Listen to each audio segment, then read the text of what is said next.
ganti ng anak ng kasambahay. Joanne as narrator. Manang Celia! Manang! Asan na naman ba tong matandang to? Manang! Asan ka ba? Ma'am, bakit po? Kanina pa kita tinatawag Bingi ka ba? Pasensya na po, ma'am. Nasa kusina po kasi ako kaya hindi kita narinig. Sumasagot ka pa Pasensya na po. May iutos po ba kayo sa akin? Tatawagin ba kita kung wala? Gosh, bakit ang tatanga ng mga tao ngayon? Ano po ba yon? Ihanda mo yung lamesa, darating ang boyfriend ko. Kailangan maayos yan dahil kung hindi malilintikan ka sa akin. Sige po, ma'am. Tapos pagkatapos mo sa pag-aayos, paki-pick up yung order ko na pagkain dun sa store sa unang bahay dyan sa kanto. Sinabi ko nang pupunta ka. Ano pa po? Wala na. Gusto mo pa ba? Umagang-umaga ay high blood na agad si Hazel. Pinakaayaw niya sa lahat ay yung tatanga-tanga na kasambahay. Wala naman siyang magagawa dahil halos 40 years nang nagtatrabaho sa kanya si Manang Celia. Pamilya na nga ang turing ng mga magulang niya sa matandang babae. Napairap na lang sa kawalan si Hazel matapos umalis ni Manang Celia. Aligaga siya dahil ngayon lang dating ng kanyang boyfriend. Sa edad niyang 45 ay boyfriend pa lang ang meron siya. Balak naman niya itong pakasalan ngunit hindi pa sa pagkakataong yon. Habang abala sa pagtitingin ng damit si Hazel ay narinig niyang tumunog ang doorbell. Nagmamadali siyang bumaba at halos madapa pa sa pagpunta sa pinto. Wala na si Manang Celia sa kusina kaya naman alam niyang kinuha na nito ang order niyang pagkain. Bumagsak naman ang mukha niya matapos makita ang nasa labas. Napataas ang kilay ni Hazel matapos makita ang anak ni Manang Celia na nasa harap ng bahay niya. Bukod sa butas-butas ang damit nito ay marumi pa. Mukhang hindi ito naligo dahil sa marungis na itsura nito. Ilang beses niya palang itong nakikita, pero ayaw niya talaga itong nakikita lalo na't ang init ng dugo niya rito. Ano ginagawa mo dito? Nandyan ba ang inay? Wala rito, umalis. Matanda na ang inay, baka kung san-san mo pa inuutusan. Ano bang pakialam mo? Kasambahay siya rito kaya may karapatan akong utusan siya. Oo, may karapatan ka. Pero sana naman intindihin mo rin ang edad niya. Alam mo, ang dami mong sinasabi. Umuwi ka na sa inyo. Wala nang nagawa si Junior nang biglang isinarado ni Hazel ang gate. Muntik pang maipit ang kamay niya nang hahawakan niya ang pinto. Buti na lang mabilis niya itong binitiwan. Inis na inis naman si Hazel habang pumapasok sa bahay niya. Ang buong akala niya ay ang nobyo na niyang nag-doorbell sa bahay. Napaupo na lang siya sa sala habang naghihintay. Walang trabaho si Hazel. Ayaw niyang magtrabaho. Kung tutuusin ay kaya naman niya dahil nakapagtapos siya ng kolehiyo. Ngunit dahil spoiled siya sa magulang niya at nag-iisang anak, ay hindi siya pinagtrabaho ng mga magulang niya noong gusto niya. At ngayong wala na ang mga magulang ni Hazel, ayaw niya nang magtrabaho. Kahit naman hindi siya magtrabaho ay mabubuhay siya dahil sa laki ng yamang iniwan sa kanya. Kahit mamatay siya sa edad ng 100 ay may maiiwan pa rin siyang yaman sa anak niya. Kung siya'y magkakaroon man ng anak. 5 taon lang si Hazel nang maging kasambahay nila si Manang Celia. Kasundo niya ito lagi noon at ito ang tumayong magulang niya noong panahong parehas busy ang kanyang mga magulang. Lagi niya itong kasama at kalaro. Nagbago lang ang lahat nang siya ay magdalaga na. Palaging tinutukso si Hazel dahil sa pagkakaroon niya ng yaya. Kaya minabuti niyang hindi na ito isama at iwan na lamang ito sa bahay. Ang dating close na sina Hazel at Manang Celia ay biglang nawala. Nagkaroon ng harang sa pagitan nilang dalawa. At hanggang ngayon ay hindi pa rin naibabalik ang pagsasama nila dati kahit anong pilit pa ni Manang Celia. Masyadong mataas ang pader na nakaharang kay Hazel. Piling tao lang ang pinapapasok niya dahil ayaw na rin niyang masaktan ng sobra. Nakikita ni Hazel ang pagpasok ni Manang Celia habang bitbit ang mga pagkain. Hindi naman yun sobrang dami, pero dahil may katandaan na si Manang Celia ay mabigat na para dito ang binubuhat. Halata na kay Manang Celia ang pagod dahil nilakad lang nito ang kabilang kanto ng subdivision. Kahit nakita ni Hazel ay pinagsawalang bahala niya lamang ito. Nakuha niya pang magdekwatro ng upo habang pinapanood ang matanda. Nang makita ni Hazel na nailagay na ni Manang Celia sa lamesa ang pagkain, ay saka siya tumayo para siya nang mag-ayos. Wala siyang aasahan sa matanda sa ganoong bagay. Dumaan dito ang anak mo kanina. Ay, anong sabi? Ewan ko, pinaalis ko rin agad. Mabaho siya, marumi. Wala ba siyang trabaho? At hindi makabili ng kahit man lang sabon sa katawan niya? May trabaho naman siya, kaya lang iniwan siya ng asawa at anak niya, kaya natigil siya ngayon, ma'am. Palaging umiinom at parang napariwara na ang buhay. Serves him well. Kung ako man ang asawa niya, iiwan ko talaga siya. Mabait naman ho ang anak ko, ma'am. Mabuting tao rin si Junior. Marami nga siyang kaibigan dahil sa pagiging matulungin at masiyahin noon. Ay, wala akong pakialam sa kanya, Manang. Ayokong makita siya dahil kumukulong dugo ko sa kanya. Hindi ko pa rin nakakalimutan ng pagnanakaw niya ng singsing ni Mami, no? Alam kong siya yun, kahit ilang beses ko pa lang siyang nakikita. Napatunayan na ho, ma'am, diba? Hindi siyang nagnakaw noon. Akong nakakita at alam kong nakita ko. Pero ma'am, kilala ko ang anak ko. Maayos ang pagpapalaki ko sa kanya. Magpapalaki? Madalang ka lang umuwi sa inyo, no? Natahimik na lamang si Manang Celia at hindi na kumibo dahil sa huling sinabi ni Hazel. Ayaw niyang makipagtalo sa amo. Sarado ang isip nito sa lahat ng paliwanag na kaya niyang ibigay. Hindi na niya kilala ang kanyang alaga. Malayong malayo ito sa pinalaki niyang bata. Si Hazel na ang nagpatuloy ng ginagawa nila. Pinapasok na niya sa kwarto ang kasambahay dahil parating na rin ang nobyo niya. Ayaw ng nobyo niyang nakikita ang kasambahay niya. Hindi niya rin malaman kung bakit galit na galit ito kay Manang Celia. Alam naman ni Hazel na hindi ang anak ni Manang Celia ang nagnakaw sa singsing ng kanyang ina. Napatunayan ngunit hindi nahuli ang gumawa. Gusto lang niyang may masisi kaya ito ang tinuturo niya. Masayang kumakain sina Hazel at ang nobyo niya nang buksan niya ang usapan tungkol sa kasal. Nakita ni Hazel kung paanong nagbago ang itsura ni Chris. Para bang ayaw nito na pag-usapan ang kasal o pagpapamilya. Uminit ang ulo niya dahil doon. Pakiramdam ni Hazel ay walang plano para sa kanya ang nobyo. Hindi niya na napansin na tumataas na ang boses nilang dalawa habang nag-uusap. Narinig yon ni Manang Celia at agad na tiningnan sila. Nakasilip lang ito dahil ayaw niyang sa kanya mabunto ng galit ng dalawa. Di ba sinabi ko na sa'yo? Tsaka na yung kasal na yan. Marami pa akong pinag-iipunan. Pinag-iipunan na ano? Mga kotse mo? Nauna mo pa yung intindihin kaysa sa akin ah. Hindi na ako bumabata, Chris. Pareho tayo. Wala ka bang plano para sa ating dalawa? Sagutin mo ako ng totoo. Nakakarindi ka? Oo na, wala. Wala akong plano para sa atin. Ayaw kita maging asawa lalo kung araw-araw ganyan ang dadatnan ko. Bunganga mo na napakalakas. Palibasa hindi mo na kailangan magtrabaho eh. Buhay ka na gamit ang pera ng magulang mo. Masyado mababa ang tingin mo sa iba. Ganyan talaga ang tingin mo sa akin? Oo, sa ganyang ugali mo, maiiwan ka. Iiwan ka ng lahat at walang magtsatsaga sa'yo. Anong sabi mo? Napuno si Hazel at mabilis na sinampal si Chris. Dahil sa sagutan nila ay pareha silang galit. Sasampalin na rin sana ni Chris si Hazel nang tumakbo si Manang at tinulak si Chris. Gulat na napaatras ang binata. Kahit matanda na si Manang ay may puwersa pa rin ang tulak nito. Galit na galit si Chris kay Manang. Maging si Hazel ay nainis dahil sa pagsali nito sa away nilang magnobyo.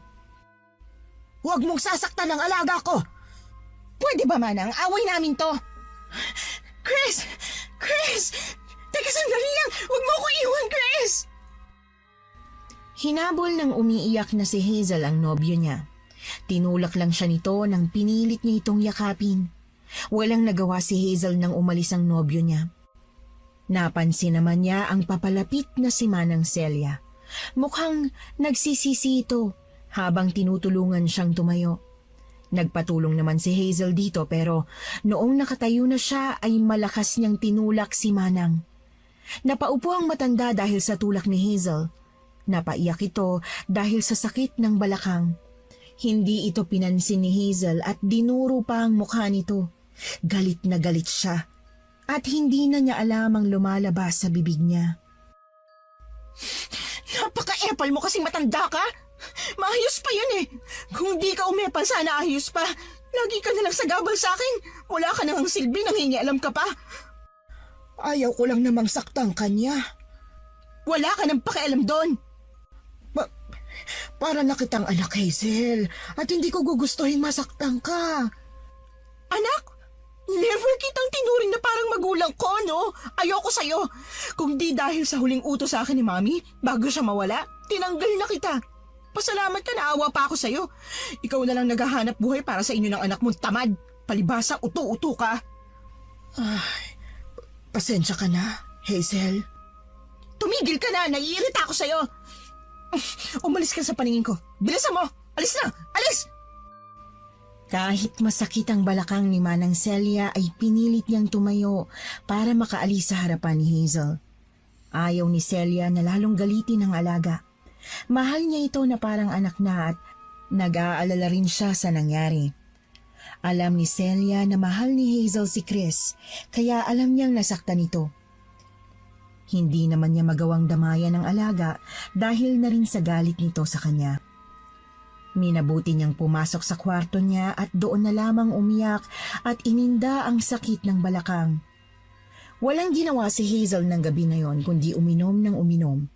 Wala na siyang pakialam kung ayaw sa kanya ni Chris. Wala siyang pakialam kung ayaw sa kanya ng mga tao. Kaya niyang mabuhay kahit walang kasama. Marami siyang pera, ari-arian na pwede niyang gamitin. Hindi niya kailangan ng mga tao na walang kwenta sa buhay niya. Dahil sa kalasingan ay sa sala na nakatulog si Hazel. Naalimpungatan lang siya dahil nakita niyang kinukuha ni Manang Celia ang mga bote ng alak. Hindi niya alam kung anong pumasok sa isip niya at sinipa niya ang mga bote. Nabasag ang isa ron, saktong hahawakan na ni Manang. Hindi naman yun napansin ni Hazel at bumalik ulit sa pagtulog. Si Manang naman ay manghiyak-ngiyak dahil sa nahawakan niyang bubog sa kamay. Bumaon yon ng kaunti at halos maihi ang matanda habang tinatanggal yon. Hindi niya ipinahalata kay Hazel ang sugat niya. Alam niya ring hindi naman ito mag-aalala. Habang naglilinis si Manang ay may nag-doorbell sa pinto.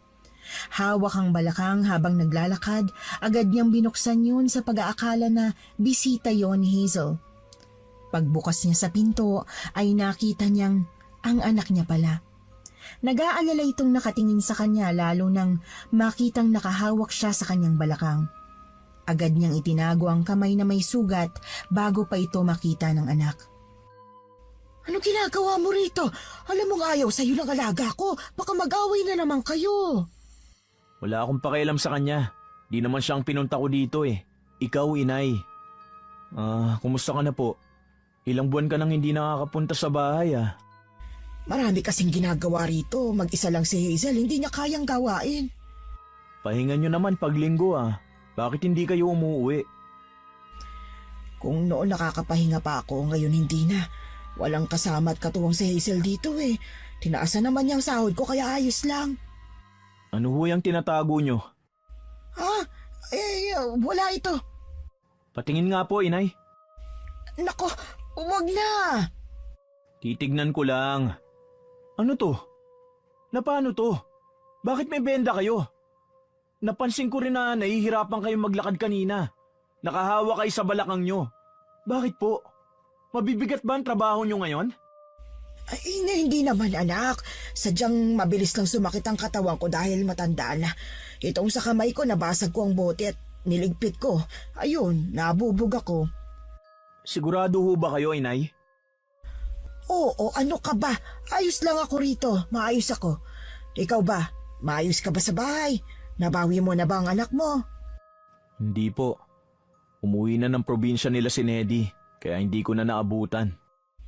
Hayaan mo, pagkuha ko ng sahod ko ngayong buwan, ibibigay ko lahat sa'yo para masundan mo sila sa probinsya at makuha mo na yung 2 bata. Hindi na, Inay. Kaya ko na po. Maghahanap na muna ako ng trabaho. At pagkaya ko na ulit, babawiin ko ang mga bata. Pasensya ka na anak ha, wala akong maibigay ngayon sa'yo. Wala ang sahod ko eh. Hindi rin kita mapapasok sa loob dahil baka magising si Hazel. Alam mo naman, mainit ulo nun sa'yo. Ayos lang po, Inay. Pumunta lang talaga ako ngayon dahil gusto ko kayong makita. Pumunta ako kahapon pero wala kayo eh. Nay, sigurado ho bang ayos lang kayo?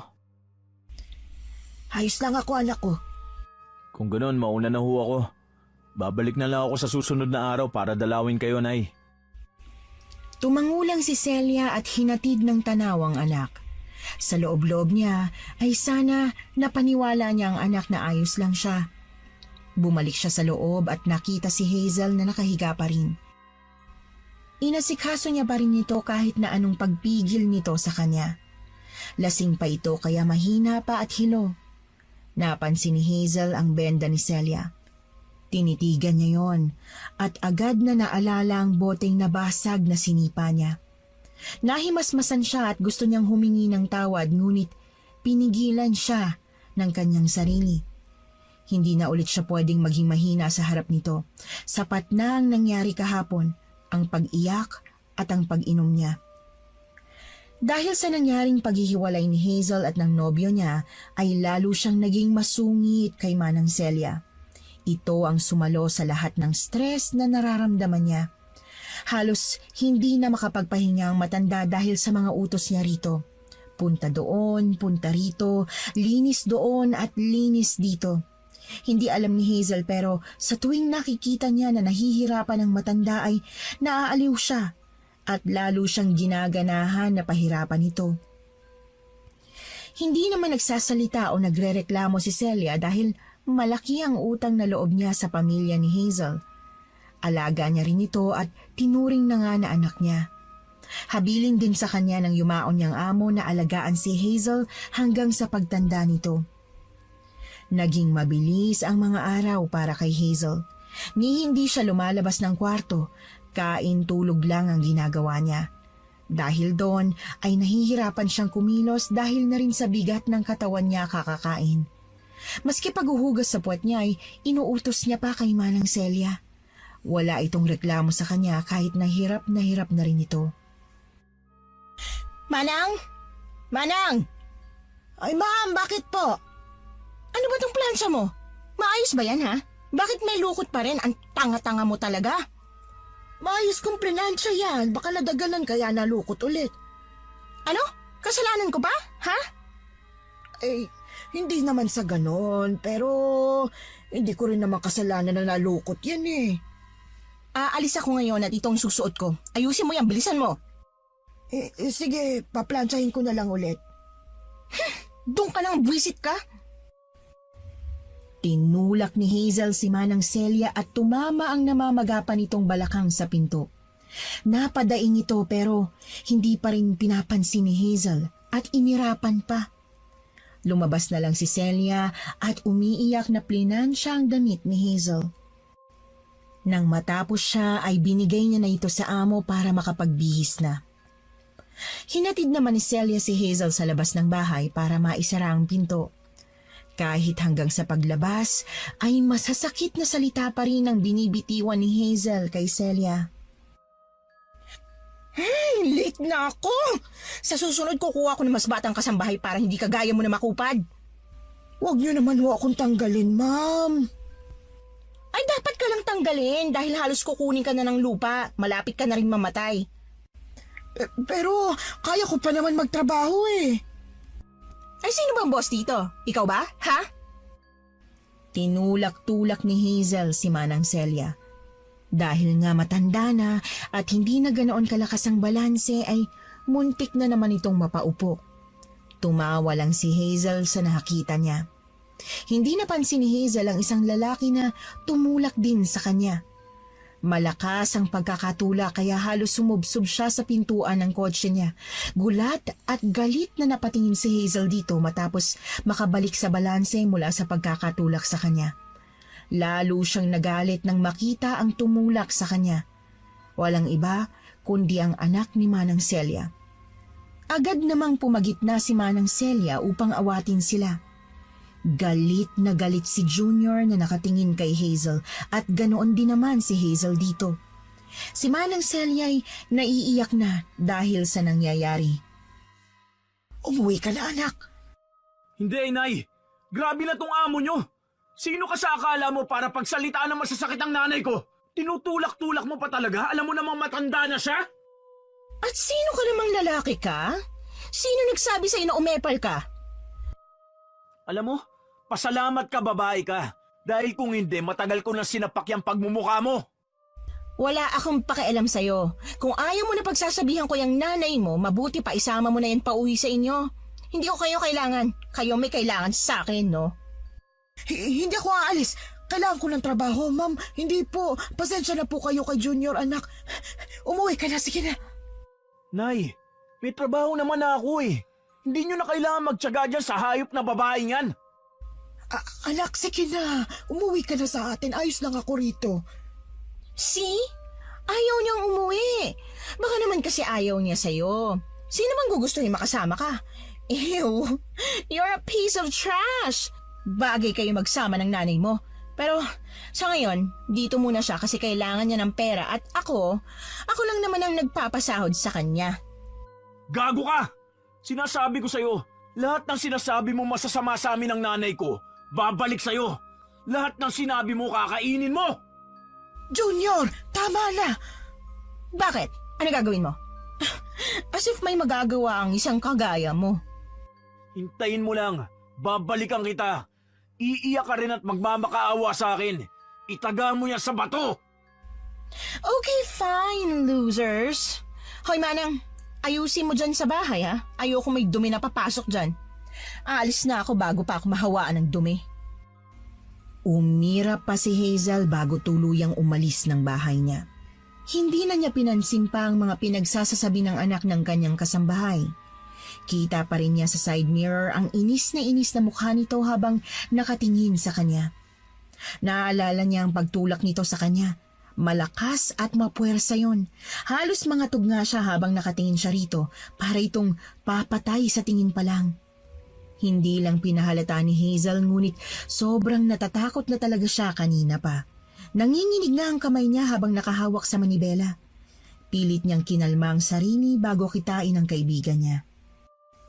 Si Manang Celia naman ay pilit na pinakakalma ang anak. Galit pa rin ito habang nakatingin sa papalayong sasakyan ng amo niya. Tumingin si Junior sa kanya at niyakap siya. Alam niyang mahal na mahal siya ng anak niya at lahat ay kayang gawin ito upang maging maayos siya. Ganoon din naman si Celia sa kanyang anak. Lahat ay kaya niyang gawin para maging maayos siya. Pwede ba akong pumasok saglit sa bahay niya? Ay, baka pagalitan ako, anak. Hindi niya naman malalaman. Makikiihi lang ako bago umalis. Sige, bilisan mo lang ha. Baka lalo lang kayo mag-away na dalawa eh. Mabilis lang ho to. Sinamahan ni Celia ang anak papasok ng bahay. Itinuro niya ang daan papunta sa CR dahil hindi niya na ito masasamahan pa patungo ron. Naiwan siya sa kusina upang ikuha ng maiinom ang anak. Hindi na napansin ni Celia na nagtagal si Junior sa banyo. Pagbalik nito ay medyo pawisan pa ito at palinga-linga sa kisame na para bang may hinahanap. Nagtaka man si Celia sa kinikilos ng anak ay hindi na siya nagtanong pa tungkol doon. Marahil ay namamanghalang ito sa laki ng bahay ng amo niya. Mahirap lang kasi silang mag-ina. Maagang namatay ang tatay ni Junior at tanging silang dalawa na lamang ang nagsumikap para lumaban sa buhay. Silang dalawa lang ang magkakampi at silang dalawa lang ang magkasangga sa lahat ng bagay. Ito, inumin mo muna. Bilisan mo lang anak dahil feeling ko babalik na agad yung amo ko. Sige inay, pagkaubos ko nito aalis na rin ako. Pasensya ka na anak, nag-away na naman kayo ng dahil sa akin. Wala kayong kasalanan inay. Huwag kayong mag-alala. Tuturuan ko ng leksyon ng babaeng yan. Ano ibig mo sabihin, anak? Wala po. Alis na ako, Nay. Sige, mag-iingat ka. Mabilis na umalis si Junior sa bahay ni Hazel. Lingid sa kaalaman ng kanyang ina, ay may pinaplano na siya upang turuan ng leksyon ang amo nito. Hindi pinansin ni Celia ang mga sinabi ni Junior. Alam niyang mabuting taong anak niya, kaya hindi nito gagawin ang nasa isip ni Celia. Naglinis lang ulit si Celia para hindi na siya mapagalitan ni Hazel pag uwi nito. Gabi na nang makauwi si Hazel. Hindi na nga siya nakapaghapunan dahil sa sobrang pagod. Diretso tulog na siya at bagsak agad. Sa kalagitnaan ng pagtulog niya ay hindi niya alam kung bakit balisa siya. Ilang beses na siyang bumaling sa higaan para makahanap ng magandang tulog, ngunit wala siyang mahanap. Naiinis at napapaupo na lamang siya habang napapasabunot sa buhok. Nawala ang antok niya at pagtingin niya sa orasan ay 3:00 na pala ng madaling araw. Dahil gutom na siya ay minabuti niyang bumaba upang gumawa ng makakain.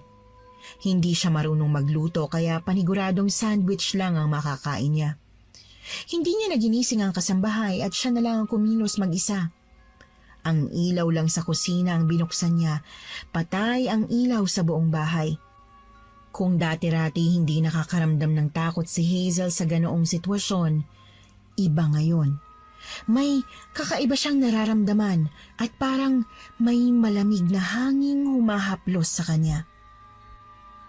Habang nasa kusina si Hazel ay napatalon siya at napatakip ng bibig nang may marinig siyang tahol ng aso. Sa sobrang tahimik kasi ay halos kuliglig na lamang ang mga maririnig. Agad naman siyang nakabawi sa pagkakagulat at bumalik na sa paglalagay ng palaman sa kanyang tinapay. Nakakain na siya ng isa at hindi pa siya busog kaya naman gumawa pa siya ng isa. Habang kinakain ng huling tinapay ay napansin niyang tila insekto na nakapatong sa kinakain niya. Binuksan niya ang tinapay at nakita niya sa palaman nito ang mga puting anay na mabilis na gumagalaw. Agad niyang naihagis ang tinapay at napatili. Pumunta rin siya agad sa lababo upang doon sumuka ng sumuka. Nagising si Celia sa sigaw ni Hazel kaya agad siyang pumunta doon. Nakita niya ang alaga na suka ng suka. Naiiyak na ito habang sumusuka na halos tubig na lamang. Pinuntahan niya ito at binigyan ng tubig. Agad yung tinanggap ni Hazel habang naiiyak na itinuro ang tinapay. Hindi mo ba tinatakpan ng maigi ang palaman? Bakit may termite dyan? Termite, ma'am? Anay! Anay? Paano magkakaroon yan dyan eh? Saradong-sarado yan. Tsaka isa pa, bago yung binuksan mo na palaman. I don't know. Hindi ko alam kung may nakain ako. Kadiri! Titingnan ko, baka namamalikmata ka lang. Kinuha ni Celia ang palaman at wala naman siyang nakitang anay doon. Kinutsara niya pa yon pero wala talaga. Maski sa tinapay ay wala rin namang anay kagaya ng sinasabi ni Hazel. Walang anay doon o kahit sa sahig mismo. Napakunot ang noo ni Hazel at agad na inagaw ang tinapay para siya mismo ang tumingin.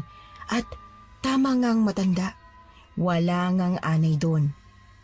Oh, wala na. May anay dyan kanina. Paano nawala yun? Baka pagod ka lang. Gusto mo bang ipagluto kita ng makakain mo? Hindi, ayos lang. Sana ginising mo ko para may nakain ka man lang na mabigat sa tiyan. Ayos na nga, di ba? Pumasok ka na sa kwarto mo. Pasensya na, ma'am. Alis na! Sige po. Pinaalis ni Hazel si Celia dahil hindi niya matanggap ang hiya na nararamdaman niya. Walang anay doon, pero alam niyang may nakita talaga siya. Ayaw niyang ibang isipin sa kanya ng kanyang kasambahay. Tiningnan niyang muli ang tinapay bago siya pumanik sa kwarto. Iniisip pa rin niya hanggang umaga ang tungkol sa tinapay sa kung paanong may nakita siya at bigla na lamang nawala. Maliit na bagay lang kung tutuusin pero hindi alam ni Hazel kung bakit masyado siyang nag-aalala at nag-iisip tungkol sa anay na yon. Hindi niya na nga napansin na umaga na at hindi na siya nakatulog pa. Mabilis siyang kumilos para maligo. Nang matapos siya sa pagligo ay agad siyang pumunta sa kanyang closet para kumuha ng damit. Napili niya ang paborito niyang damit na kulay pula. Paghila pa lamang niya doon ay agad niya yung naihagis at napatili siya ng sobrang lakas. Napakaraming anay ang nasa damit niya. Hindi lang sa pulang damit na paborito niya kundi sa buong damitan niya. Hindi niya alam kung saan nagmumula ang mga ito. Nanginginig siya sa takot at kinikilabutan siya sa dami noon habang nakatingin siya. Saktong pagpasok ni Manang Celia ay nabuwal siya at napaupo na lamang. Maging si Celia ay napasigaw sa dami ng anay na nasa loob ng aparador ni Hazel. Agad na hinawakan ni Celia si Hazel upang ilabas sa lugar na yon. Dinala niya ito sa kama nito at pinainom ng tubig. Bakit ang daming anay doon? Hindi ko po alam, titingnan ko. Siguro, nagsimula sa kahoy na aparador mo kaya ganoon. Linisin mo na agad, ayoko na makita yon. Nandidiri ako. Nanginginig ka. Doon ka muna sa sala para hindi mo makita habang nililinis ko. Sasamahan na kita at kukunin ko na rin yung pest control. Linisin mong buong kwarto ko. Ayoko na may nakikitang ganyang kahit anong peso sa loob ng kwarto ko. Siguro, hindi mo nililinis ang maayos kaya may ganyan. Ay, sige, ako nang bahala. Hindi lang kwarto ko, buong bahay linisin mo. Hindi ko matatapos ngayong araw to. Napakalaki ng bahay. I don't care! Basta linisin mo! Dahil kapag may nakita pa akong anay o kahit ano pang insekto o peste sa bahay ko, ipapakain ko yan lahat sa'yo. Sige po, doon na kayo sa sala. Palalabasin mo ako ng kwarto ko ng nakatuwalya lang? Paano kita ikukuha ng damit? May anay ang damitan mo. Ikuha mo ako ng damit ni Mami. Agad na sumunod si Celia at kumuha ng damit para kay Hazel. Pagbalik niya ay nagbihis agad ang amo at iniwan ang matanda doon. Nakita niyang lumabas ito at umalis. Maghapong naglinis si Celia. Hindi naman lahat merong anay. Ang pulang damit ang pinakamarami. Itinapon niya na yon dahil paniguradong ayaw na yung suotin ni Hazel. Gabi na nang makauwi si Hazel. Hindi pa rin tapos maglinis si Celia pero tapos na ito sa kwarto niya. Naabutan pa ni Hazel na naglilinis si Celia sa sala. Hindi niya napinansin ito kahit tinatanong siya. Pumasok na agad siya sa kwarto niya at tiningnan ang damitan. Wala nang peste doon. Malinis na kagaya ng gusto niya. Sa pagod ay agad siyang nakatulog. Nagising ulit si Celia 3:00 ng madaling araw. Nanginginig siya dahil sa taas ng lagnat niya. Pilit siyang sumisigaw at tinatawag si Celia ngunit walang lumalabas na boses sa bibig niya. Nanghihina siya dahil sa sakit niya at wala nang halos lakas ang boses niya. Nagdedeliryo na siya at pakiramdam niya ay may papatay sa kanya. Nanginginig ang katawan niya na nakasiksik sa kanyang kama. Nakatulog siya sa ganoong posisyon at nagising na lamang nang may humawi sa kortina. Umaga na at sobrang taas pa rin ang lagnat niya. Inasikaso siya ni Celia maghapon. Halos hindi na ito nakapagpahinga dahil sa kanya. Pagod pa ito kakalinis ng bahay at lalong pagod dahil sa kakabantay sa kanya. Hindi bumababa ang lagnat ni Hazel.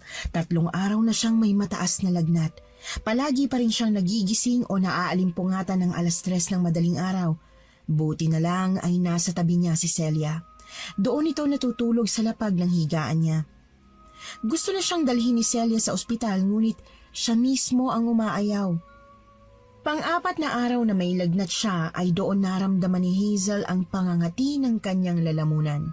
Para bang may gumagalaw doon at gustong lumabas. Pakiramdam niya nakabarayon at hindi mawala-wala kahit anong dami ng tubig ang inumin o pagkain na kanyang kainin. Ilang beses na rin siyang naduwal ngunit wala namang lumalabas.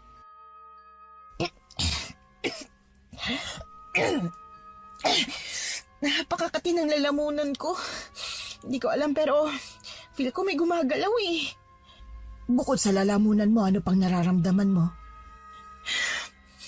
Mabigat ang pakiramdam ko. Feeling ko parang may nakadagan sa akin. Kahit anong inom ko ng tubig, palaging nanuno yung lalamunan ko. Nananaginip ka ba ng masasama? Oo, palagi pero hindi ko na matandaan.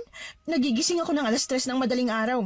Hindi na kita ginigising dahil nakakalma ko naman ang sarili ko. Mag-albularyo tayo. Ha? Ano sinasabi mo? Anong albularyo? Manggagamot. Sa doktor na lang. Mas makakasiguro pa ako na tamang paggamot sa akin. Kung yan ang gusto mo, dadaling kita sa doktor. Ay, hindi pa ngayon. Tsaka na, kapag hindi pa ako gumaling, paniguradong gagaling naman ako, no? Ayaw magpadala ni Hazel dahil alam niya namang gagaling din siya. Ininuman niya ng gamot ang sakit niya at nagpabili na rin siya ng gamot para sa pangangati ng kanyang lalamunan. Halos 1 linggo na rin siyang may sakit. Para siyang lumpo dahil lantang gulay na siya. Halos hindi makatayo o makagalaw sa higaan niya dahil sa bigat ng nararamdaman niya. Dumagdag pa ang lalamunan niya na lalong lumalala ang kati, lalo na kapag 3:00 ng madaling araw. Para bang may kung anong buhay doon na gising kapag 3:00 na.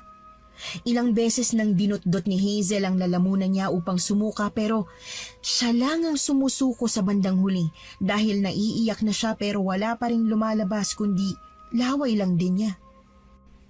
Gumaling naman si Hazel ngunit pabalik-balik pa rin ang sakit niya. Doon na siya nagpasyang magpatingin na sa doktor. Sinamahan siya ni Manang Celia sa ospital. Wala rin namang nangyari. Walang nakitang kahit na anong sakit sa kanya. Maging sa lalamunan niya ay wala rin. Wala rin naman daw siyang tonsillitis at normal lang ang lahat sa kanya. Muntik pang awayin ni Hazel ang doktor dahil sa mga sinasabi nito. Tanging si Manang Celia lamang ang nakausap ng maayos ng doktor. Nagreseta lang ito ng gamot na dapat inumin ni Hazel. Walang kwenta pumunta rito. Paano normal tong kati ng lalamunan ko? Kailan pa naging normal ang ganito kakate? Baka naman hindi yan basta sakit lang. Anong sakit naman to? Baka may bakterya na sa lalamunan ko kaya ganito. Naapektuhan na rin pagkain ko. Nahihirapan na rin ako magsalita. Pero ang daldal mo pa rin eh. Hey, wala kang pakialam. Naiinis ako dun sa doktor na yon. Huwag ka nang dumagdag ha, Manang. Ayaw mo ba magpatawas? Ha? Ang daming tawa sa bahay? Hindi. Tawas yung ginagawa ng albularyo para malaman baka may gumawa niyan sa'yo. Nagpapatawa ka ba, Manang? Hindi na nga ako lumalabas at nakikipag-usap. Sino pa makakagawa nito sa akin? Unless ikaw ang may gawa nito. Tayo lang magkasama palagi ah. Eh bakit ko naman yung gagawin sa'yo? Bakit nga ba? Nagtataka nga rin ako bakit hindi ka pa umaalis sa bahay. Bukod sa kailangan mo ng pera, ano pa bang kailangan mo sa akin? Siguro, gusto mo akong patayin para mapunta sa iyong yaman ko. Kung gusto ko yung gawin, matagal na sana. Hindi ko hangad ang pera mo. Gusto ko lang magtrabaho ng marangal. Ang tagal ko na sa inyo. Kahit kailan hindi ko sinira ang tiwalang meron kayo. Natahimik si Hazel dahil sa sinabi ni Manang Celia. Sumobra na si Hazel sa pambibintang kaya nasagot na siya ni Celia. Tahimik sila hanggang makauwi. Hindi na rin umimik si Hazel. Hindi na rin siya nagpasama rito na matulog ng gabing yon. Hindi naman nagpumilit si Manang Celia at hinayaan na si Hazel. Nagising ulit si Hazel ng 3:00 ng madaling araw. Napakakati ng kanyang lalamunan ngunit hindi katulad noon. Ngayon, ramdam niyang may lalabas sa lalamunan niya. Hawak niya ang bibig habang tumatakbo sa banyo at saktong pagluhod niya sa bowl ay ang pagsuka niya. Napakapit siya sa bowl habang siya'y sumusuka. Pikit na ang mata niya dahil sa dami ng sukang inilalabas niya. Natapos na siyang sumuka pero hindi pa rin nawawala ang tila nakabara sa lalamunan niya. Magmumumog sana si Hazel nang makita niya ang kanyang suka. Ang suka niyang nasa bowl ay merong maliliit na anay. Iba ang itsura nito kesa sa anay na nakita niya sa damitan niya. Mas maliliit ito at mas mabilis gumalaw. Makatito lalo kapag nakagat ka. Puti ang kulay nito at hindi talaga makikita sa unang tingin lalo kapag hindi gumalaw. Nahawakan ni Hazel ang bibig niya dahil sa kanyang nakita. Halos masuka ulit siya sa pandidiri sa anay na nasa suka niya. Natatakpan ng iba ng mga nakain niya pero kitang-kita pa rin niya ang dami ng mga gumagalaw. Mabilis niyang flinasyon at nagmumog. Nilinis niyang mabuti ang kanyang ngipin at pagkatapos ay agad na nahiga sa kanyang kama at nagdasal. Alam ni Hazel na hindi normal ang nangyayari sa kanya. Hindi siya pamilyar sa mga kulam o kung ano pa mang ginagawa ng mga taong may espesyal na kakayahan pero may alam siya kahit konti.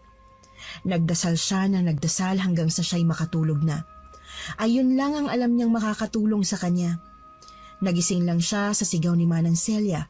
Nagtataka siyang nakatingin dito pero ito ay parang maiiyak na. Naramdaman ni Hazel ang kirot sa kanyang bibig. Inamoy niya ang sarili at hindi maganda ang amoy nun. Mabaho siya kumpara sa amoy ng bibig niya tuwing umaga. Nagtataka pa rin si Hazel sa itsura ni Manang Celia kaya hindi na siya nakapagpigil at tinanong na niya ito. Anong problema, Mamanang? Masakit ba ang bibig mo? Anong nararamdaman mo? Medyo makirot siya pero kaya naman. Bakit ba? Maghugas ka na ng ngipin mo, magmadali ka. Ano ba yun? Basta! Manang tinatakot mo na ako. Hindi kita tinatakot. Sabi ko lang na mag-toothbrush ka na. Bakit ba kasi ganyan ang ekspresyon mo? Ayoko sumigaw, ang sakit ng bibig ko. May singaw yata ako kaya ganito. Agad na tumayo si Hazel at nagpunta sa banyo. Masakit ang bibig niya, maging ang gilagid niya. Hula niya ay dahil yun sa singaw kaya masakit. Nagmumog ng maayos si Hazel lalo at naalala niya ang nangyari kaninang madaling araw. Muli niyang tiningnan ang bowl at wala nang anay doon. Paniguradong nasama yon sa pagpa-flush niya. Tinitigan sa salamin ni Hazel ang kanyang bibig. Malaki ang pagnganga niya para makita. Sobrang dry na ng lips ni Hazel at nagbabalat na yon. Maputla rin ang kulay niya at pumayat ng kaunti ang mukha niya. Pinagmasdan niyang maigi ang bibig niya at singaw nga ang nakita niya. Marami yun, maliliit palibot sa kanyang gilagid. Kaya rin masakit ang bibig niya pagising ay dahil doon. Paglabas niya ng banyo ay nandoon pa rin si Celia at nag-aantay sa kanya. Hindi pinansin ni Hazel ang nag-aalalang mukha nito.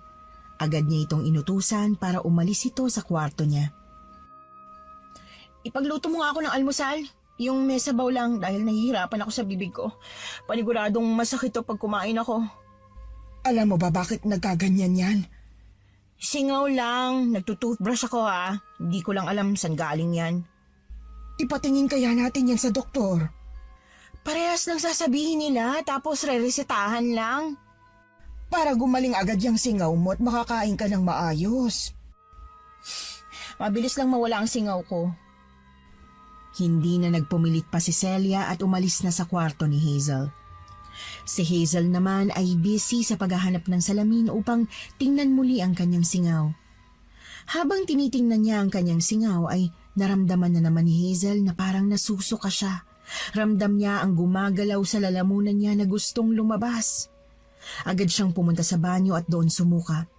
Kung kaninang madaling araw ay iniisip niyang namamalikmata siya, ngayon ay sigurado na siya sa kanyang nakikita. Gustong sumigaw ni Hazel pero kinalma niya ang kanyang sarili.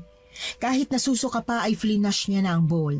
Magmumumog ulit sana siya nang tinitigan niya ang kanyang bibig. Doon nga ay nakita ni Hazel ang ilang maliliit na anay na pilit pumapasok sa singaw niya. Agad siyang nagmumog at halos maubos niya na ang mouthwash niya sa kakamumog. Naiiyak na si Hazel sa nangyayari sa kanya. Napatalo na lang siya sa katok galing sa pinto niya. Inayos niya ang kanyang sarili bago buksan ang pinto. Naroon si Manang Celia. Luto ng pagkain mo, bumaba ka na. Teka, ayos ka lang ba? Bakit basang-basa ang damit mo? Ayos lang ako. Nagmumog ka ulit?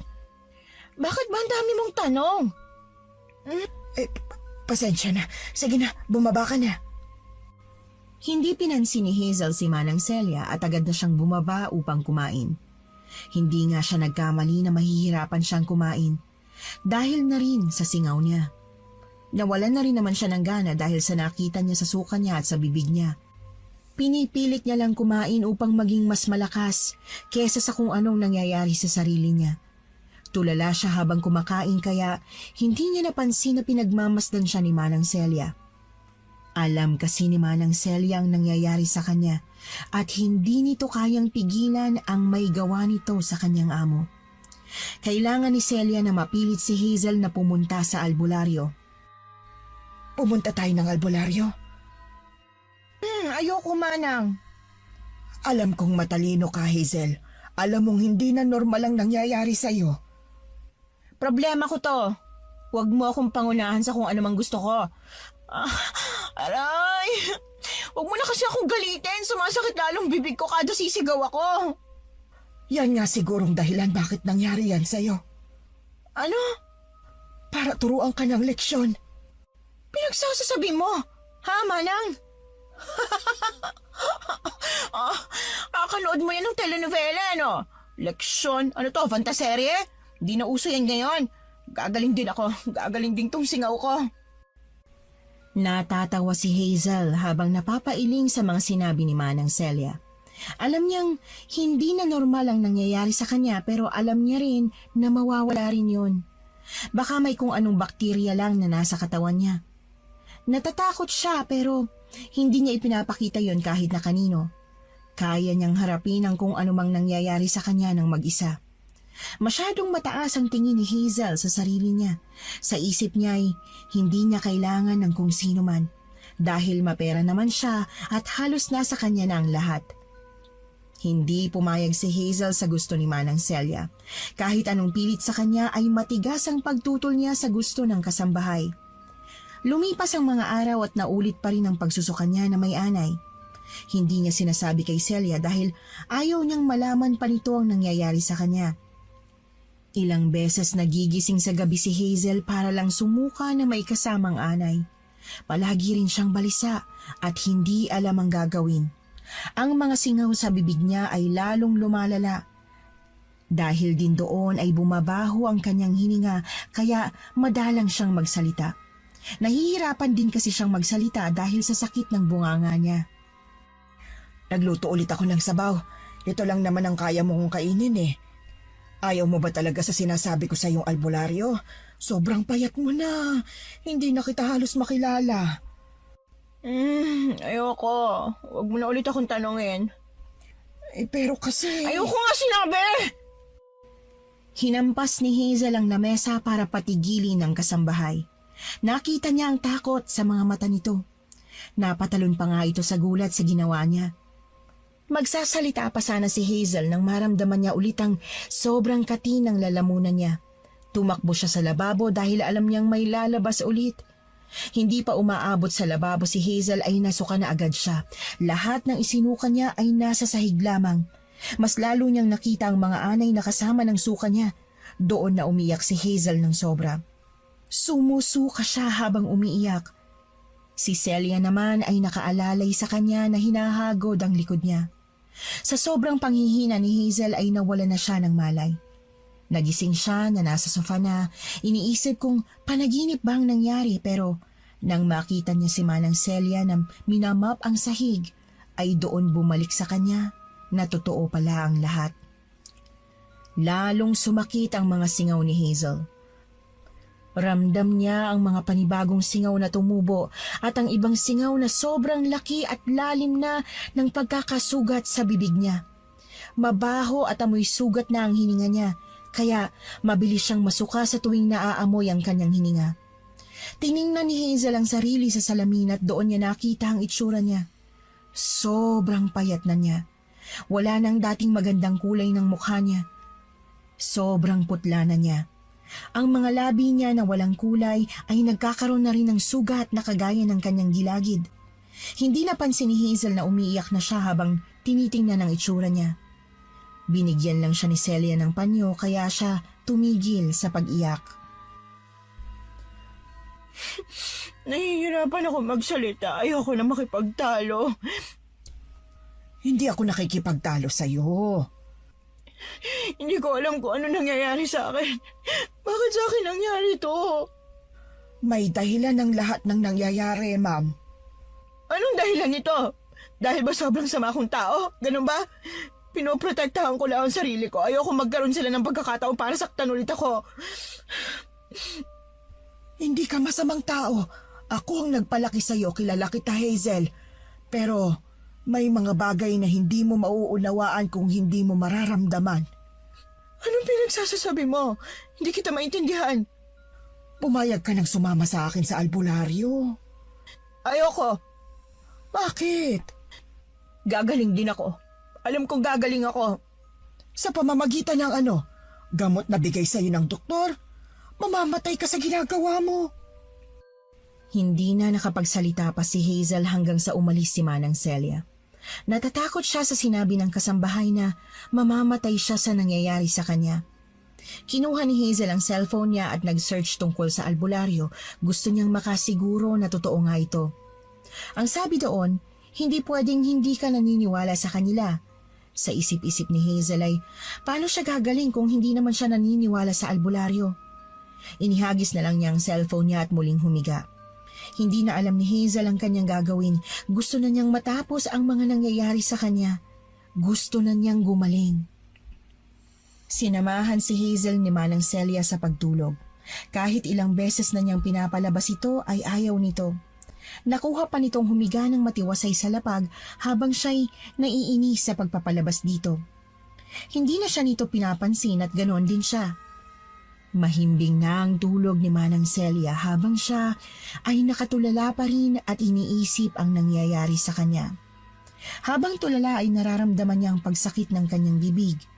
May gumagalaw doon at pilit na sumisiksik sa kanyang singaw. Tumayo si Hazel para magmumog, saktong siya ay nasuka na naman. Tumakbo siya sa banyo at doon sumuka. Ngunit hindi kagaya ng mga nauna niyang pagsuka na may anay na maliliit at kulay puti. Ngayon ay anay na puti at malalaki. Tila ba ang lahat ng anay na maliliit noon ay lumaki ng bigla. Iba na ang laki ng anay na nakita niya kaya mas lalo siyang natakot at napasigaw ng malakas. Hinang-hina na siya dahil sa lahat ng naisuka niya. Halos mabuwal na siya kung hindi lamang siya nahawakan ni Manang Celia. Nakita ni Manang Celia ang mga anay na kasama sa suka niya. Maging ito ay kinilabutan dahil sa nakikita. Umiiyak na si Hazel dahil sa sobrang sakit ng kanyang bibig at ang ibang anay na hindi kasama sa suka niya ay naiwan sa kanyang gilagid at doon ito gumagalaw at kinakain ang kanyang mga singaw. Napakahapdi noon para kay Hazel. Halos hindi na niya maipagdikit ang labi dahil maging ito ay puro sugat na rin. Iyak na lamang siya ng iyak dahil sa sakit na nararamdaman niya.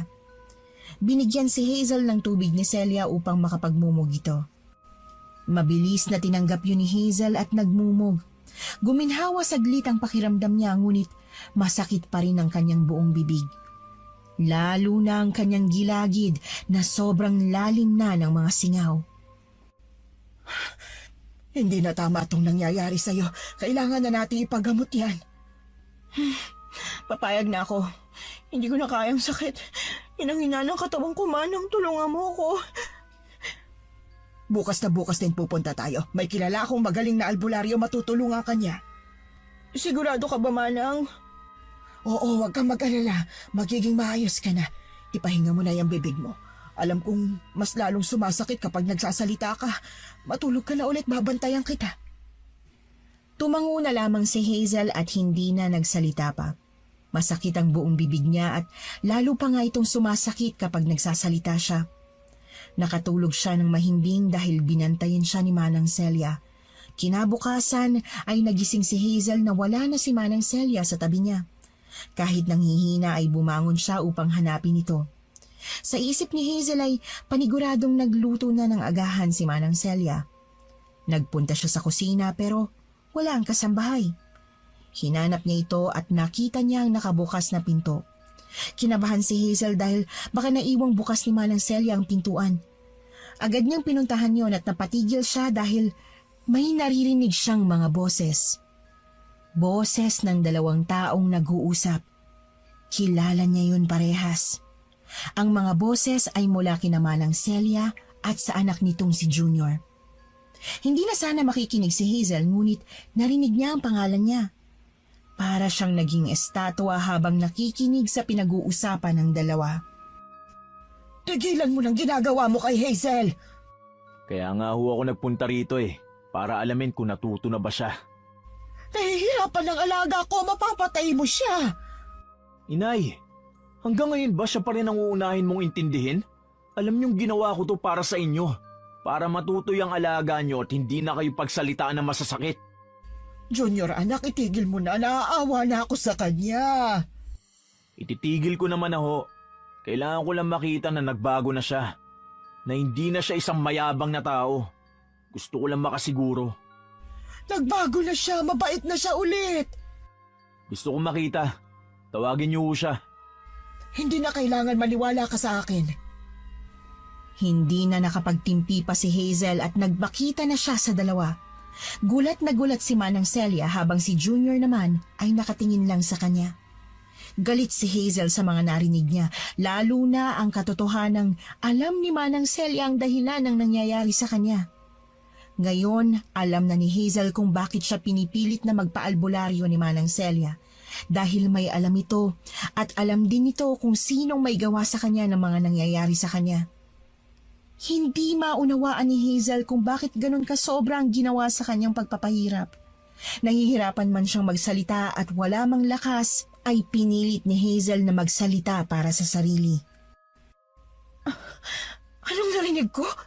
Tama ba? Si Junior ang may kagagawa nito? Tama ba, Manang Celia? Oo, tama ka. Hindi ikaw ang kausap ko! Tumahimik ka! Sagutin mo ako, Manang Celia, totoo ba? Oo, totoo. Tama ka nang narinig. Wala kang utang na loob, Manang Celia! Oh, akala ko ba nagbago na siya? Kumalma ka muna, Hazel. Paano ako kakalma? Matapos kung malaman kung sino may gawa nito, kakalma ako? Paano mo nagawa to, Junior? Anong klaseng tao ka, ha? Tao ka ba talaga? O demonyo? Hindi ako demonyo. Mag-iingat ka sa mga salitang bibitawan mo. Wala siyang alam, Junior. Hayaan mo na siya. Umalis na tayo, inay. Hayaan nyo na siya. Hindi ko na siya kukulamin. Pero paniguradong hindi na rin siya gagaling. Mamamatay siyang ganyan. Napakasama mo! Walang hiya ka! Mas walang hiya ka! Ilang taon kang pinagtiisan ng nanay ko. Ilang beses mo na siya nasugatan, pisikal man o galing sa mga salita mo. Hindi ka pa rin natututo sa mga nangyayari sa'yo ngayon. Kahit na masakit na ang bunganga mo at nangihina ka na, masasakit na salita pa rin ang lumalabas dyan sa mabaho mong bunganga. Hindi ka na nadala. Bagay lang sa iyan nangyayari sa'yo. Pasalamat ka, hindi pa grabe ang ginawa kong pambabarang sa'yo. Junior, tama na. Hayaan mo na si Hazel. Sige, umalis ka, Manang. Babalik ka rin dahil wala nang kukuha sa'yo bilang katulong. Ako lang ang tatanggap sa'yo. Kakailanganin mo rin ang pera ko. Umuwi ka na, Junior. Nay? Sige na, umuwi ka na. Narinig mo, di ba? Umuwi ka naman, babarang ka. Galit na umalis si Junior sa bahay ni Hazel. Galit ito dahil hindi sumama ang kanyang nanay sa kanya. Hindi niya alam may plano ang kanyang ina. May dahilan kung bakit hindi pa muna ito sumama sa kanya. Si Hazel ay galit na nakatingin kay Celia. Nauna na siyang pumasok sa bahay niya. Kahit nanghihina ay hindi siya pumayag na tulungan siya nito sa paglalakad. Nakapasok na siya sa bahay tsaka niya palang hinarap si Manang Celia. Galit siya, ngunit kailangan niya pa rin ng tulong ng matanda. Tutuloy tayo sa albularyong sinasabi mo, maganda ka na. Gusto ko nang pumunta sa lalong madaling panahon. Baka bumalik ang mambabarang mong anak. Huwag mong pagsalitaan ng masama ang anak ko. Maganda ka na rin.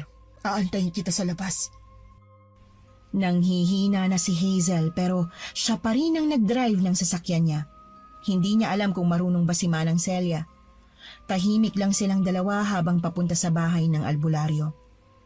Habang nagda-drive ay napasigaw na lang si Hazel. Nagblanko biglang paningin niya dahil sa sobrang sakit ng kanyang gilagid. May kung anong sabay-sabay na bumabakbak sa kanyang mga singaw. Hindi niya na makita ang daan dahil sa sakit na nararamdaman niya kaya tinabi na muna niya ang sasakyan. Parehas silang mapapahama kapag nagpatuloy siya. Sobrang sakit ng kanyang bibig at halos tumulo na ang laway niya dahil hindi niya na maisara ang bibig niya. Bumaba si Manang Celia at tinapik siya para umusog upang ang kasambahay niya na mismo ang mag-drive. Ayaw namang umusog ni Hazel. Iling lang siya ng iling kay Manang Celia dahil hindi na siya makapagsalita ngunit wala siyang magawa, lalo pa nang itulak na siya nito. Mahina na ang katawan ni Hazel kaya mabilis siyang naitulak ni Manang Celia. Ang matanda na ang nag-drive. Mabuti na lamang at may kaalaman pala ito sa pagmamaneho.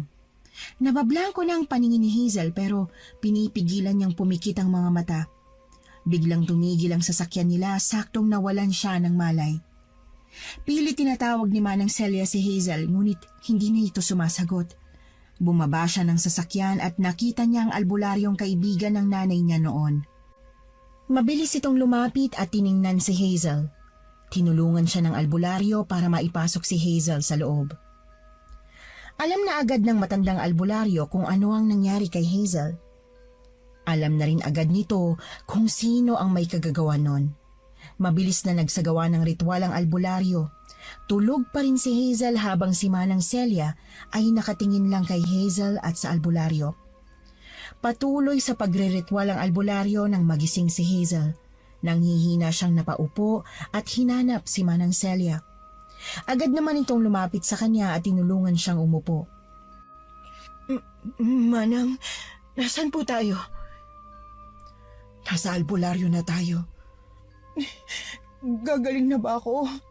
Oo, gagaling ka na. Pwedeng lumabas ka muna, Celia. Sige po, Mang Karding. Manang, saan ka? Dito lang ako sa labas. Lumabas si Manang Celia at naiwan si Hazel kasama ang albularyo. Matanda na ang albularyo. Tansya ni Hazel ay nasa 75 years old na ito. May hawak itong makapal na aklat na binabasa nito kanina nang magising siya. Sa gilid ng albularyo ay ang iba't ibang laki ng garapon at kung ano-anong dahon ang nakalagay. Meron ding puro aglimat sa gilid nito. Meron ding mga hampaspagi at iba't ibang klaseng patalim. Lumapit sa kanyang albularyo habang hawak ang libro sa kanang kamay at isang dahon na hindi siya pamilyar sa kaliwa. Alam mo na ba ang dahilan kung bakit nangyari sa'yo yan? Anong ibig niyong sabihin? Lahat ay may dahilan.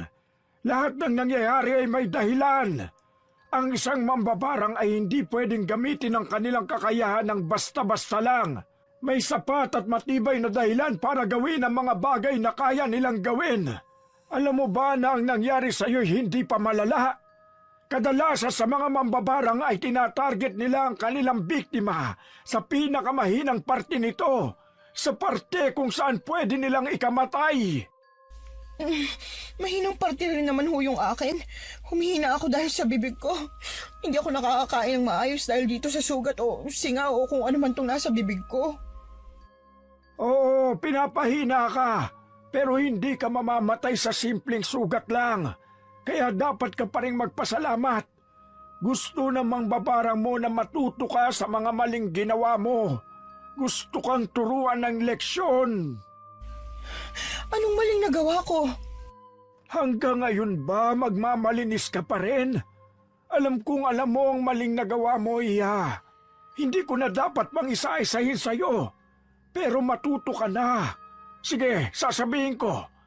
Ang pagiging mapagmataas o matapobre mo ang naging dahilan kung bakit ka nagkaganyan. Masyado kang mayabang na maski katulong mo na inaalagaan ka ng ilang taon, pinagsasalita mo ng masasakit na salita na hindi naman angkop o dapat para sa kanya. Humingi ka man lang ba ng tawad? Hindi, di ba? Kaya rin siguro bibigang tinarget sa'yo ng mambabarang mo dahil gusto niyang tumahimik ka at matutunan mo ang mga bagay na ginawa mo sa kapwa mo. Paano niyo nalaman yan lahat? Sinabi sa akin ni Celia. Kilala ko ang pamilya nila. Paano mawawala to? Tumigil na siya. Hindi ka na niya gagambalain pa. Hindi mo na kailangang kontrahin siya kagaya ng ibang mambabarang dahil kusa na siyang tumigil. Pero kanina binarang niya ako nang nasa kotse kami. Oo, pero kinausap na siya ng kanyang nanay. Titigil na siya sa ginagawa niya sa'yo. Paano sugat sa bibig ko? Paano po gagaling to? Simple lang. Kailangan mo ng ugat ng niyog. Pakukuluan mo ito at ang pinagkuluan ang siyang iinumin mo. Kusa na yang gagaling. Ilang buwan din yan, depende sa lalim. Nakakasigurado po ba kayo natitigil na siya? Oo, Iha. Ligtas ka na. Paano pa pag hindi siya tumigil? Pinuprotektahan ka ng nanay niya. Paniguradong titigil na siya. Swerte ka sa kasambahay mo. Mahal na mahal ka niya. Pinili ka niya kumpara sa anak niya. Sana naman matuto ka na.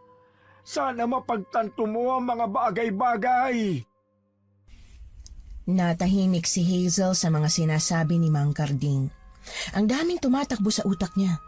Mga bagay na hindi niya nagawa at mga bagay na sana'y ginawa niya. Pumasok si Manang Celia at agad na nilapitan si Hazel.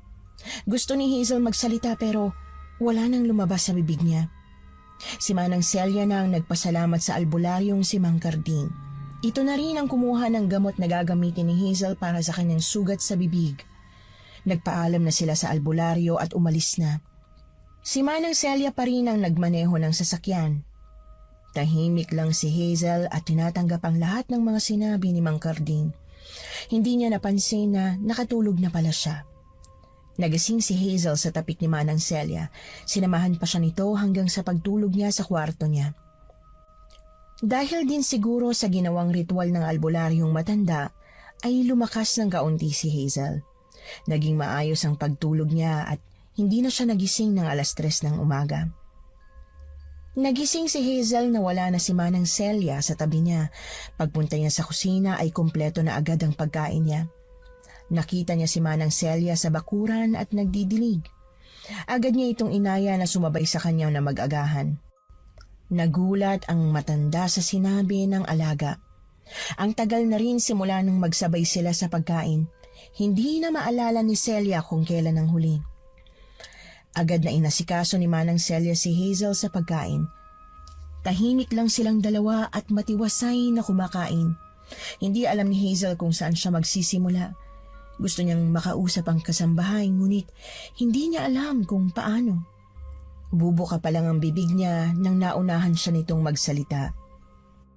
Pupunta rito ang anak ko mamaya. Ganun po ba? Okay lang po. Gusto ko rin siya makausap. Hazel, Iha. Simula nang tinanggap ako bilang katulong ng mga magulang mo, ako lang palaging tumitingin at sumasama sa'yo. Napamahal ka na sa akin, alam mo yan. Bakit parang nagpapaalam po kayo? Simula noon, anak na ang turing ko sa'yo. Napabayaan kong nag-iisa kong anak dahil sa kagustuhan kong magtrabaho at magkapera. Ngayong malaki ka na, baka pwedeng umuwi na ako sa kanya. Manang, Pasensya na, Iha. Alam kong nangako ako sa mga magulang mo pero kailangan na rin ako ng anak ko. hindi na nakapagsalita pa si Manang Celia dahil bumuhos na ang luha nito. Naiyak na rin si Hazel habang niyayakap ang naging pangalawang magulang niya. Nasa ganoong posisyon sila nang biglang may nag-doorbell. Alam na ni Hazel na si Junior ito. Ayaw pa sanang bitiwan ni Hazel si Manang pero wala na siyang magagawa pa. Si Manang nang nagpapasok kay Junior. Nasa sala si Junior at Hazel habang si Manang ay inaasikaso ang mga gamit nito. Naiwan ng dalawa kaya nagkaroon ng pagkakataon si Hazel para humingi ng tawad kay Junior. Junior, gusto ko lang humingi ng tawad sa lahat ng mga kasalanan ko. Kulang pa yung salitang sorry doon. Naiintindihan ko ng lahat ngayon. Sorry din, dahil ginawa ko yan sa'yo. Deserve ko to, ayos lang. Dapat sampalin ako ng katotohanan. Pasensya na sa lahat ng mga nasabi ko ha. Pinagsisisihan ko lahat yon. Alam mo, magkaiba kami ng nanay ko. Mabilis siya magpatawad kahit hindi mo pahingin. Pinapatawad ka na agad niyan. Pero dahil alam kong mahalaga ka sa kanya, anak ang turing niya sa'yo, pinapatawad na kita. Sana lang ay talagang natuto ka na. Ayoko pa sanang payagan si Manang Celia kasi parang hindi ko kaya. Pero na-realize ko na kailangan ko rin to. Kailangan ko matuto. Natigil ang pag-uusap nila nang lumabas si Manang Celia mula sa kanyang kwarto. Nakangiti si Hazel habang nakatingin sa kanyang kasambahay. Tinitigan ni Hazel si Manang Celia. Kinakabisado ang bawat bahagi ng mukha. Tumayo siya at niyakap ang kasambahay. Niyakap din siya nito at kung pwede lang ay ayaw na nilang bitiwan ang isa't isa. Manang, sana mapatawad mo ko. Napatawad na kita, alaga ko. Salamat, Manang. Mahal po kita. Mahal din kita, anak. Umiyak na nang umiyak si Celia habang yakap-yakap si Hazel na hindi na rin mapigil ang pagtulo ng luha. Nang parehas na silang tumahan ay hinatid na ni Hazel sina Manang Celia at Junior sa labas. Mahigpit pa rin ang kapit ni Hazel kay Manang. Natatawa na lang si Hazel habang umiiyak sa dami ng habilin ni Manang sa kanya. Yung gamot mo para dyan sa sugat mo ha. Dapat pakuluan yon. Kung kukuha ka ng bagong katulong, siguraduhin mong mapagkakatiwalaan mo ng husto. Yung pagkain mo, huwag ka masyadong magmamatamis. Manang. Alam ko na yan. Pinapaiyak niyo ako lalo eh. Dadalaw na lang ako kapag may pamasahe. Ako na lang ang pupunta sa inyo. Sige na, mag-iingat kayo. Salamat, Manang. Salamat, Junior. Alagaan mo si Manang, ha, Junior? Salamat, Hazel. Tara, nanay. Mag-iingat ka palagi, ha, anak. Hazel. Umalis na sina Manang Celia at Junior. Naiwang mag-isa sa bahay si Hazel. Pagpasok niya sa bahay ay doon niya naramdaman ang pag-iisa. Tiningnan niya ang kabuuan ng bahay. Wala na siyang kasama. Nakita niya ang larawan nila ng pamilya niya, ang larawan ng kanyang mga magulang. Ang larawan niya sa lahat ng graduation mula kinder hanggang college.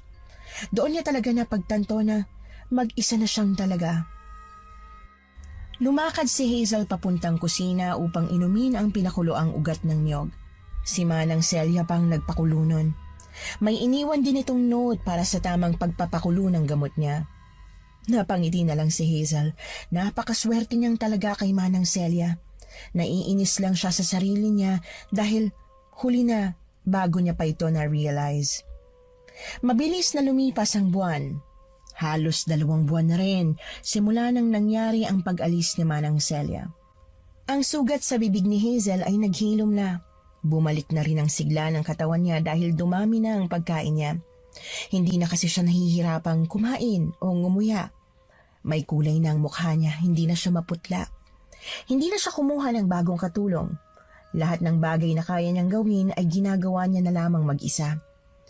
Natuto na siyang magluto, maglinis, maglaba, at ang pinaka-importante ay natuto na siyang mabuhay ng mag-isa. Hindi pa ulit nakikita ni Hazel si Manang Celia, ngunit tumatawag ito kapag may pagkakataon. Busy na kasi ito kakaborda ng mga damit. Ayun ang bagong pinagkakakitaan nito sa lugar nila. Madalang na ito kung tumawag at naiintindihan naman ni Hazel. Minsan kung tatawag ito ay sobrang bilis lang. Kumusta ka na dyan, Iha? Ayos naman ho. Kayo po? Ayos naman, malakas pa. Ay, magpapadala ko ng pera, Manang. Ilang beses ko nang inulit. Wag na. Para naman sa gamot niyo. Sige na po. Isipin niyo na lang, insurance mo to. Salamat, ma'am. Ma'am pa rin. Hindi mo na ako amo, Manang. Ay, oo nga pala.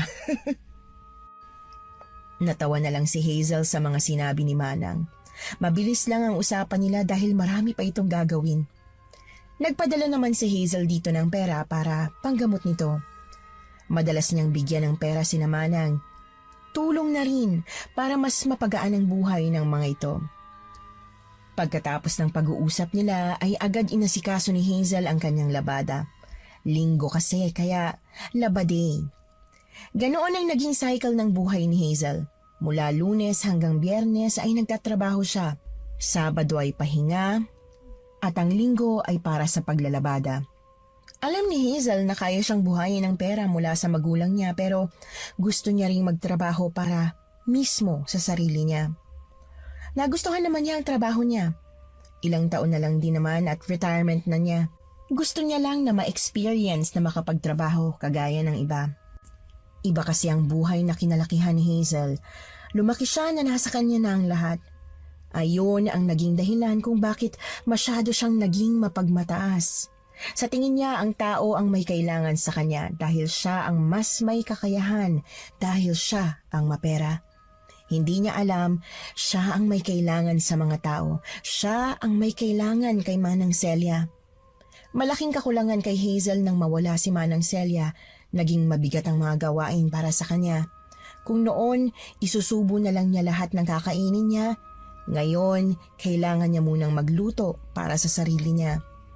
Ang daming natutunan ni Hazel mula sa pag-iisa niya. Mula sa nangyari at ginawa sa kanya ni Junior. Na-realize niya na masyadong mataas ang tingin sa sarili. Hindi niya naisip ang masasakit na salita na nabibitiwan niya sa tuwing siya'y naiinis o nagagalit. Palaging sila ang nag-a-adjust para sa kanya. Ngayon, kung kailan humaharap na siya sa tunay na mundo, nauunawaan na niya na kailangang mag-adjust din para sa iba. Hindi sapat na marami siyang pera. Dapat sanay siyang trumato ng tama sa kanyang kapwa. Dahil ang pera ay hindi na madadala sa kabilang buhay. Pero ang kabutihan na iniwan mo sa mundo ay matitira pa sa puso ng mga taong tunay na nagmamahal sa'yo.